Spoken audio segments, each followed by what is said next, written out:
Hola a tots, esperem que hagueu passat un bon cap de setmana. Avui la nostra proposta va de lletres, vale? Nosaltres hem fet servir aquestes que tenim de fusta, perquè és el que tenim a casa. Si no en tenim, no passa res. Podem fer-ho amb cartró, cartolina, qualsevol cosa que trobem a casa, que es pugui pintar per una banda, d'acord? I així també ens poden ajudar a pintar-les, vale? No té per què ser lletres, poden ser números. Poden ser formes, rodones, quadrats, el que vosaltres vulgueu. O inclús dibuixos, no? Papallones, aprofitant que estem a la primavera, flors, ocells, el que se us acudeixi, tot s'hi val.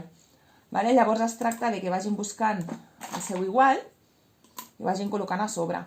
Si decidim fer lletres, els que són més grans, llavors poden fer el seu nom amb les lletres. El del papa, el de la mama, el del germà, la germana, els avis. Així segur que estan ben entretinguts i és una cosa que els agrada molt.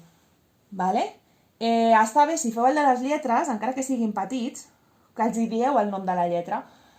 Que potser ara no ho aprofitaran, però si els hi va sonant, quan siguin més grans, doncs és una cosa que ja tenen adquirida. D'acord? I és anar fent així i ja està. Doncs esperem que passeu una estona entretinguda i que ens aneu enviant els vídeos i les fotos, que ens agrada molt veure-us. Un petó per tots!